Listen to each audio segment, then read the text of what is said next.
এয়া ট্ৰাফিক সিগনেলত আমি ৰৈছোঁ লণ্ডনৰ বাটে ঘাটে। এতিয়া দেখিছেনে মানুহবোৰ অফিচলৈ গৈ আছে। এতিয়া 9 বাজি গৈছে ৰাতিপুৱা। মানুহবোৰ অফিচলৈ গৈছে বাছত, মেট্ৰ', ট্ৰাম, বেলেগ বেলেগ ধৰণৰ। ইয়াতে ট্ৰেইনেই বহুত আছে, টিউব বহুত আছে। ট্ৰেইন মাটিৰ ওপৰেৰে যোৱাও আছে, মাটিৰ তলেৰে যোৱা মেট্ৰ'ও আছে, আৰু এনেকুৱা ট্ৰেইন আছে যিখন নিজে নিজে চলি থাকে ড্ৰাইভাৰ নোহোৱাকৈ। আমি আটাইবোৰতে উঠিলোঁ আৰু মানুহবোৰ প্ৰায় বাছত যায়। আৰু ইয়াত আমি ইমান দিন থাকিলোঁ, এদিনো ট্ৰেফিক জাম নাপালোঁ।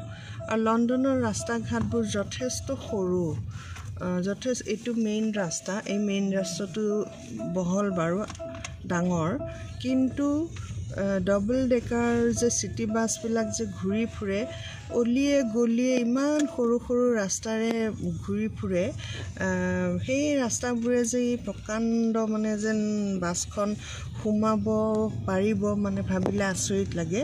সৰু সৰু ৰাস্তাবোৰেৰে ডাঙৰ ডাঙৰ এই ডাবল ডেকাৰবোৰ চলে। আৰু ইয়াত আমি ইমান দিন থাকিলোঁ, এদিনো কিন্তু ট্ৰাফিক জাম নাপালোঁ। ইয়াৰ মেইন কাৰণটো হৈছে যেতিয়া কোনো এখন বাছ এঠাইলৈ গৈ থাকে, আগত যদি গম পায়, তেওঁলোকলৈ মেছেজ আহি যায় যে আগত ট্ৰেফিক জাম আছে, সেই বাছখন সেই পাৰ্টিকুলাৰ এটা স্থানত বন্ধ কৰি দিয়ে। সেই বাছখন আকৌ তাৰ পৰা আগলৈ যাবলৈ নিদিয়ে। তেতিয়া গোটেই যাত্ৰীখিনি সেই বাছখনৰ পৰা তেওঁলোকে নমাই দিয়ে, আৰু সেই যাত্ৰীখিনি আকৌ বেলেগ নাম্বাৰৰ বাছ এখনত উঠি যাবলগীয়া হয়। সেইটো কাৰণে ইয়াতে ট্ৰেফিক জাম আমি ইমান দিন থাকিলোঁ, এদিনো দেখা নাপালোঁ। আৰু ইয়াতে কৰ্তব্যৰত পুলিচ ৰাস্তাত এনে এজনো দেখাকে এজনো নাই, কিন্তু তেওঁলোকৰ যিখন গাড়ী আছে, গাড়ীখনত অনবৰত খুব হাই স্পীডত চাইৰেন বজাই বজাই অনবৰত পুলিচ ঘূৰি ফুৰে। আৰু ক'ৰবাত হ'লে ক'ৰ পৰা ওলাই তেওঁলোকে আপুনি ধৰিবই নোৱাৰে। আৰু ইমান এটা পৰিপাটি, গোটেই এই যে শৃংখলা, পৰিপাটি, সময়ৰ সৎব্যৱহাৰ, এইবিলাকে বহুত ডাঙৰ কথা। মানে এখন দেশৰ, মানে আমাৰ লগত ইয়াতে বহুত আমি এইটো এটা ডাঙৰ পাৰ্থক্য দেখিলোঁ।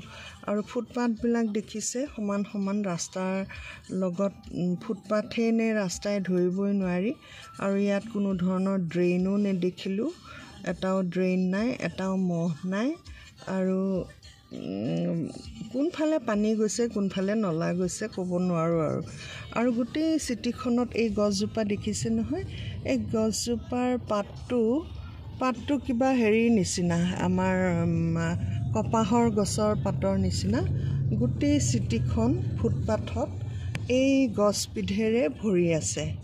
গোটেই চিটিখনত এয়া দেখিছে ন, এবিধেই এটা ৰকমৰ গছ। এই গছটোৰ নাম কি মই এতিয়ালৈকে গম পোৱা নাই, হয়তো পিছত গম পাম। এয়া দেখিছেনে, লাইন লাইন শাৰী শাৰী, আৰু এই গছৰ ছাঁ দি থাকে। আৰু এইবাৰ আমি জুলাই মাহত আহিছোঁ লণ্ডনলৈ। লণ্ডনখন এখন ঠাণ্ডা ঠাই, কিন্তু ইয়াতে ইমান বেছি ৰ'দটো চোকা পাইছোঁ, ইমান গৰম পাইছোঁ, সাংঘাতিক চোকা ৰ'দটো।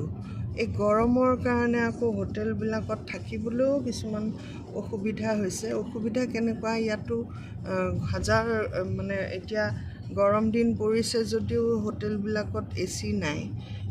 আনকি গাড়ীবিলাকতো AC নচলায়, চবেই গ্লাছ খুলি ঘূৰি ফুৰে। আৰু হোটেলবিলাকত মানে AC নাথাকে, গৰম লাগিলে সৰু ফেন এখন প্ৰত্যেকটো ৰুমতে থাকে। খুব বেছি গৰম লগা বুলি ক'লে আৰু এখন হয়তো ফেন দিব, কিন্তু ইয়াতে AC ব্যৱহাৰ একেবাৰেই নাই।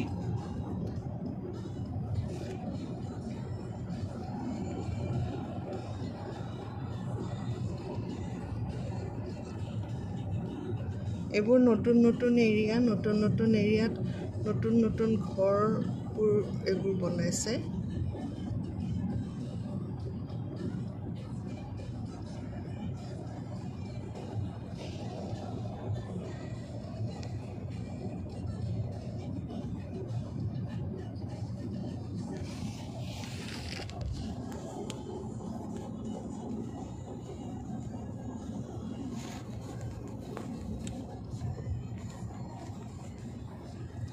গাড়ীবিলাকতো ওপৰতে গ্লাছ খুলিব পৰা চিষ্টেম আছে ওপৰৰ ফালে কিয়নো ঠাণ্ডা ঠাইত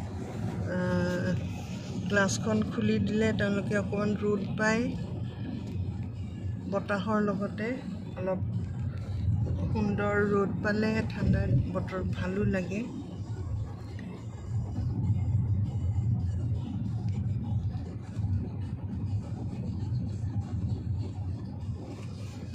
আৰু ইয়াত মই এটা বস্তু খুব আচৰিত পালোঁ মাকবিলাকে লগত 2-3টা বাচ্চা থাকে অকলে ঘূৰি ফুৰে মানে তেওঁলোকে টুৰিষ্টো হ'ব পাৰে বা লণ্ডনত থকা লোকেল মানুহো হ'ব পাৰে